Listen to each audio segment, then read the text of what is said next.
お待ちください、レオ様。ここは元老院の承認がないと開けることはできません。問題ない、鍵はある。いえ、そういうことではなく。郷長。はい。俺は連王だ。はい。スーパー偉い人間だな。はい、もちろんです。よし、ならば以後口答えするな。いや、しかし。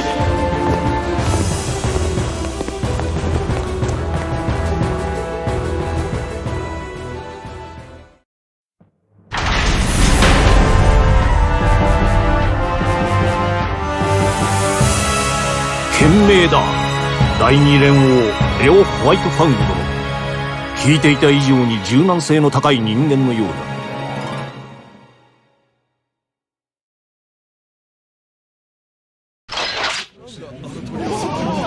どうした？何をざわついている？これから脅威分析と作戦の指揮を執るドクター・パラダイムだ。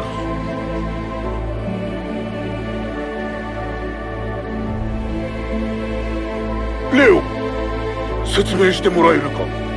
彼の名はドクター・パラダイム。バプテスマ13の時に命がけで我々を救った英雄です。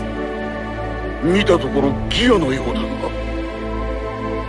もしやカイが国連会議の時に話していた協力者か？ええ、そうです、大統領。まあ細かい話はもうやめにしましょう。今は時間が惜し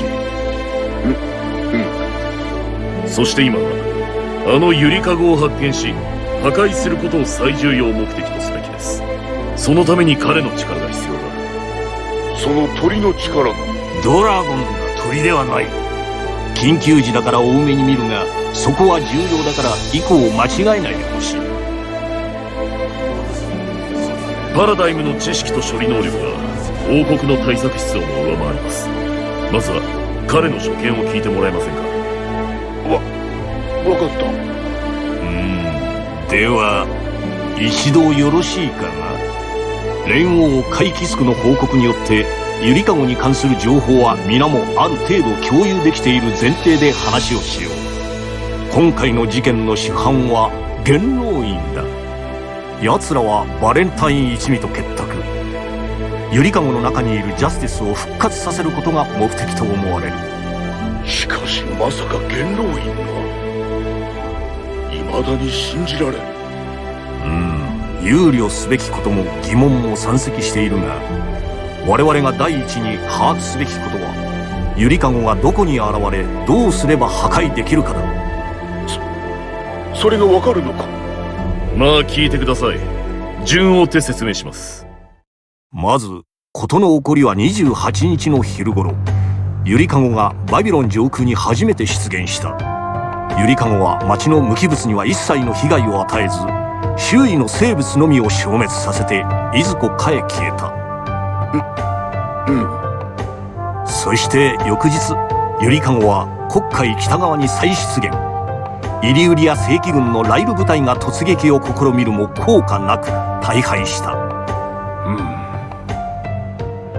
この事象の中で重要な点は3つ。1つ、ゆりかごはどこに消えたのか。2つ、なぜ生物のみに被害が出たのか。3つ、ライル部隊に生存者がいた理由だ。これらの情報を整理すると、あのゆりかごはただジャスティスを運ぶキャリアというわけではない。元老院の乗り物としての役割も持っていることがわかる。待ってくれ、ドクター。ゆりかごが元老院の乗り物だとカイの情報にはなかった。ゆりかごの中には人であれ動物であれ何らかの生物がいることが分かっている。だがおそらく人間だ。各国が総力を挙げて分析しているが、そのような報告はどこからも受けていない。それは生体感知ツールに頼っているからだ。成分分析結果にちゃんと目を通してフィルタリングすれば、少なくとも生物がいることがわかる。しかしそれだけでは断定できまい。この件は後に話す内容にも関わってくるのだが、少し話す順番が前後するがいいか。お願いする。注目すべきはあのバビロンを襲ったゆりかごの攻撃方法だ。結論から言えばあれは攻撃ではない。移動手段だ。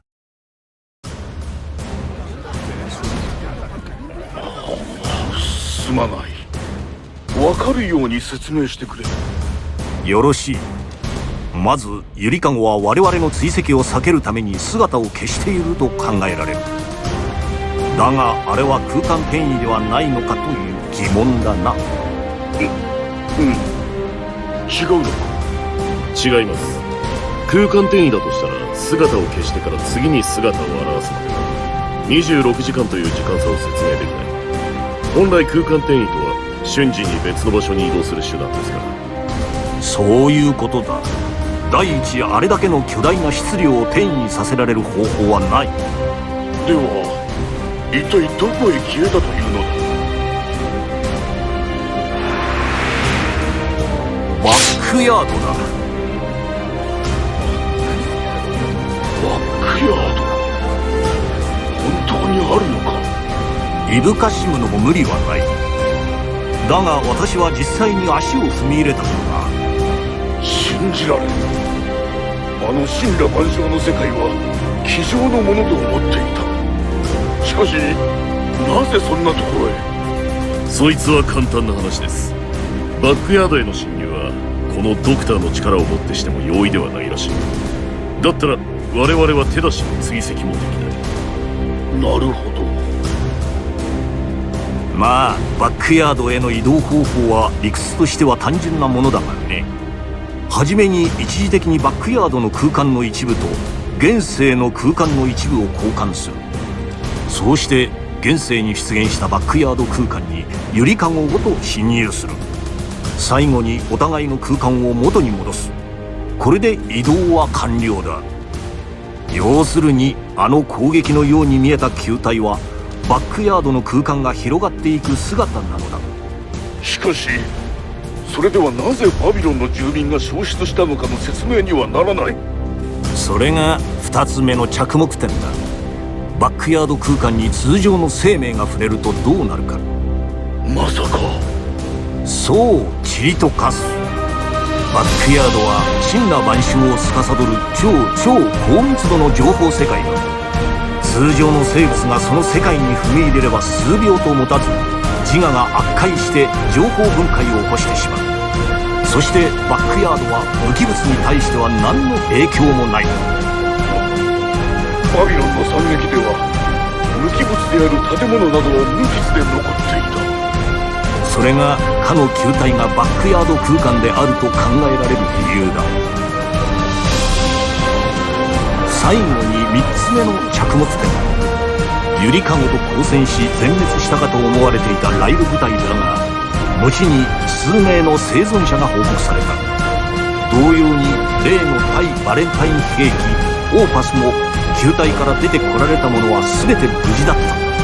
生存者たちの証言によると一度は球体に触れながらも外側に逃げ出せたということです。そして調べてみれば生存者たちにはある共通点があった。それは彼らは全てバプテスマ13の時にカイキスクと共にバレンタインと戦った経歴を持つ兵士でした。初代のバレンタインがイリュリアを強襲した際正規軍の攻撃は全く通用しなかった。なぜならば奴らの体を構成する崩壊も攻撃のための法力も我々の知るものとは全く異なっていたからだ。つまりバックヤードに住む者たち特有のものだった。しかしあの当時レインウォー・カイキスクはいち早く敵の特性を理解し兵を率いて勝利している。それは直属の兵士たちがレインウォーからある種の加護を施されていたからだ。その効力が幸いしたと。そうだ。ではオーパスもその加護を受けているということか。おそらくそういうことでしょう。ああ違う。調べてみたが簡単に言ってしまえばあれはほとんどギアだ。何？なんだって。我々ギアもバレンタインと戦っている。そして我々は特別なことをしなくとも奴らに対抗できる力を持っている。その性質に聖王朝が目をつけたといったところだ。ギア細胞にまつわる研究は国際協定で禁止されている。これは問題になるぞ。待ってください、大統領。この件は恐ろしくデリケートだ。私もしかるべき調査をしてですね、とりあえず多言無用ってことでいかがですか。二人とも落ち着け。オーパスはすでに世界中に配備され、全ての国がその恩恵を受けているはずだ。直ちに責任を問われたりはせんだ。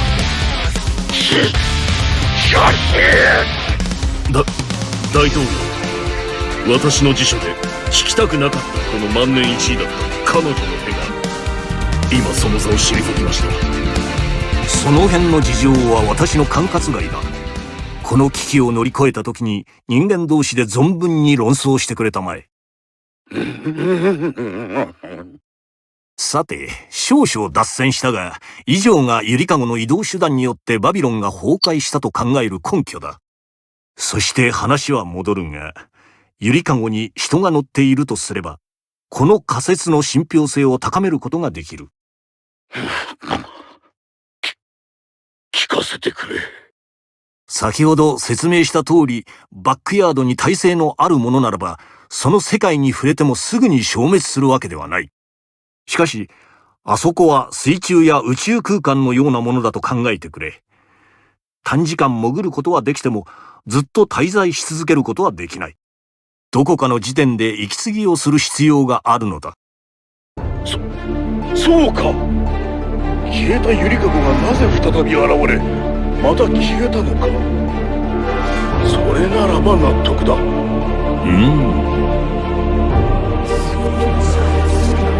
れがカイの言っていた人類との共存を望むギアか。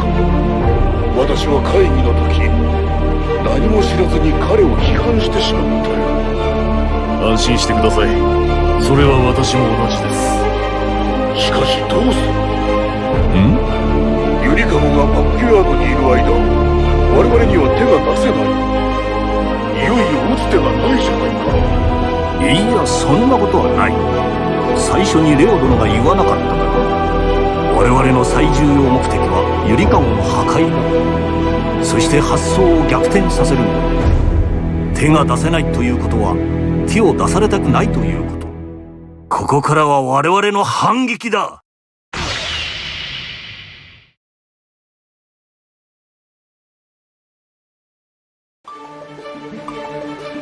残念ながら今の戦力と準備期間ではゆりかごが移動を開始。つまり再びバックヤードに潜ってしまったら手出しはできなくなる。したがって次の息継ぎの一瞬のみが最初で最後のチャンスだと覚悟して臨んでほしい。では以上を前提に作戦の説明をしよう。次のゆりかごの息継ぎのタイミングとその出現範囲をある程度絞り込んでゆりかごの再出現ポイントを取り囲むように各国の精鋭兵力で包囲網を敷く。出現と同時に包囲網を狭め、一斉に全火力を注ぎ込んで集中砲火を浴びせるのだ。ゆりかごごと中身のジャステスを粉砕するぞ。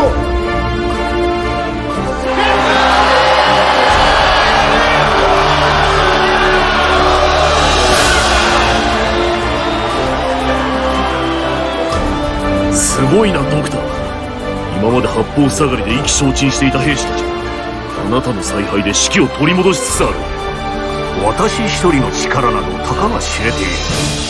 この団結力は私という異種なる存在を受け入れてくれた君たちの善意が成し得たのだ。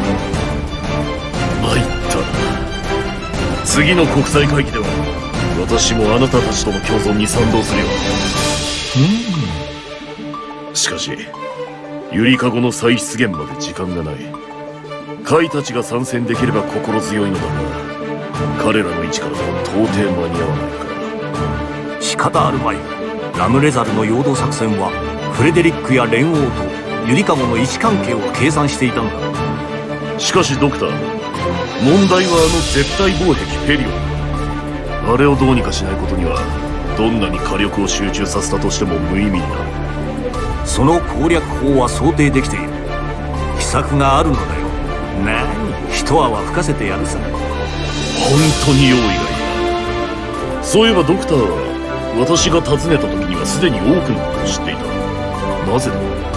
それか、実は君が来る前に客人が来ていてね、いろいろと聞かされていた。客人？私が鍵を開けるまであの部屋に入れるはずがない。普通のものならばな。だがその人物がゆりかご攻略の切り札となる。フレデリックが何というかだな。ドクター・パラダイン、バーノン大統領とつながりました。うん。注文通り旧式のビーコンを用意した。これを指定場所に設置すればよいのだな。うん。予想ポイントを中心に円状に設置してくれ。用意できる数を全て使い切っていい。我々ができることならば何でも協力するが、本当にこの作戦は成功するのだろうか。成功させるんだ。出現予想ポイントは見晴らしは良いが目印がない。それに例のものの到着までおよそ22分程度の時間がかかる。ゆりかごの出現を待っていては間に合わなくなるからな。分かった。今各国の防空識別圏を一時的にクリアにしてダガをこねる連中をいたがね。あとは全部の準備が整えばオールクリアだ。了解した。ありがとう。ドクター、何をする気なんだ？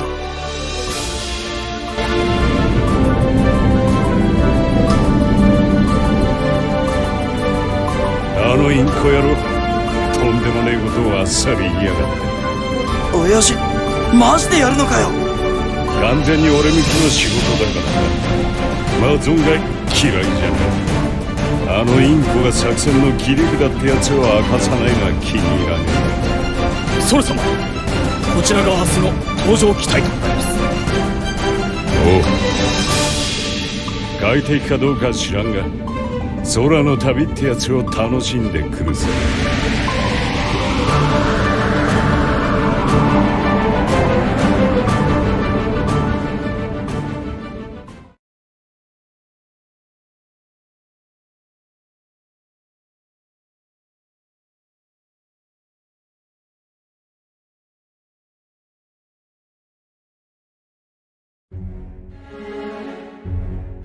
エリプ・マーブス・ディ・エリアーデ手記、通称エリプ・マーブス手記。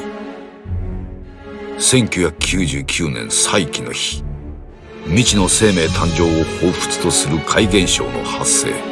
全世界的に確認される。現象は数時間の後に自然に収束するが、全ての人類がある種の真意を体験する。調査の結果、未知の生物が誕生した経緯には、疑似的なシナプス構造、すなわち電子回路を有した機器が関係し、それらを媒介として生命を得ようとしていたことが発覚。直ちにその使用と保有の禁止が国際協定として決議。通信、交通、経済、政治、軍事、これらの社会構造が致命的な大打撃を受けたにもかかわらず、電算機器の放棄に対し異を唱える者は一握りの組織に限られた。再起の日が人類に与えた衝撃の大きさを物語っている。文明的な生活は日を追うごとに衰退。行政と治安は加速度的に悪化。同年、一部の法力を有した異能の集団使徒によって文明の復興が支援される。驚くことに彼らの行使する魔法は現存する資源を必要としなかった。また使徒は自らの技術を惜しむことなく人々に伝授し、社会の荒廃に歯止めをかけた。使徒に対する信仰が世界的に広まり、2008年には聖王朝を発足。使徒とその弟子たちを中心とした組織活動で世界の復興を支援。弟子たちは各地各所で元老院としてその技術を広めていき、聖王朝とヨーロッパは国際的な権威を高めていった。2010年、法力を資源、魔法を技術とした国際規格が発表され、公的な組織や機材に正式導入されることになる。これに伴い、国連による既存の科学と一切の軍事兵器の放棄が宣言された。また、政策として汎用資源、ジールの配給が一個家庭に開始された。世界の資源問題は一つの争いを積み、新たな争いを生むことになる。2014年初頭、ビンス・マクドネルを中心とした研究チームによってギア細胞の基礎理論が完成。法力資源を応用し物理融合を実現した半永久的な分裂細胞、あらゆる病原菌と外傷を即座に自然治癒し、生命の環境対応を飛躍的に向上させることが可能。理論上不老不死が現実のものとなった。私はこれに懸念する。ホワイトハウスは研究チームとの交渉の末、全ての研究データを合衆国に帰属させ、直接管理する体制に移行した。2016年、実用化に向けた実験中に爆発事故が発生。別紙に詳細資料。その後、中心人物を含む数名の研究員が死亡及び行方不明。事故の影響により研究の継続が困難となり、プロジェクトは一時凍結。政府はバックアップしていた全研究データを特 A 級の資料として封印した。2042年、軍事的・政治的に衰退していた合衆国はギア細胞研究に再び着目。凍結されていたギアプロジェクトは軍事利用を目的とした研究として再開された。2045年、初のギアの起動に成功。しかし軍事用途としては戦闘能力や制御に難があり、実用化可能なレベルではなかった。2065年、度重なる試作の末、初めて実用に耐えうる能力を持つギアの起動に成功。以降、量産が開始され、合衆国の同盟国を中心に実戦配備が進められた。2073年、後にあの男と呼ばれる研究者によってギアを統括統率するジャスティスが生み出され起動された。ジャスティスは間もなくして人類へ反乱を起こす。研究資料に不審な点が多く残されていたことから、あの男はジャスティスの暴走を意図的に誘発した首謀者として断定された。2074年、ジャスティスは世界広範に配備されていたギアを次々に制御下に置き掌握。各地でギアによる反乱が発生。戦線は急速に拡大し、最終的に世界規模のものとなった。ジャスティスの指揮のもと、強大な戦闘能力を有する膨大な数のギアに対し、人類はなすすべなく各地で敗退。聖戦と呼ばれる暗黒時代が始まった。私はここまで生きて、この愚かしくも劇的な歴史に興味が湧き始めている。差し当たり2016年の爆発事故。この事故で死亡記録に名を連ねながら、稀有な敬意を持って今もなお生き続けている青年がいることを知った。私は彼の壮絶な人生を追うことで、この渇きを埋められることを期待している。彼の名はフレデリック。今はその名を捨てているらしい。彼の劇場は美しい輝きを放ち、私の行く道を照らしてくれている。だからいずれ太陽にまつわるあだ名をプレゼントしたいと思う。彼は気に入るだろうか。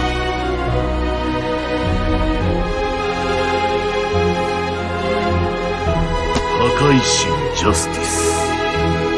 心を持たぬ兵器でありながら、突如自らの自由意志に目覚め、全てのギアを率いて反乱した最強のギア。かつて聖戦において人類を絶滅寸前まで追い込んだ破壊神。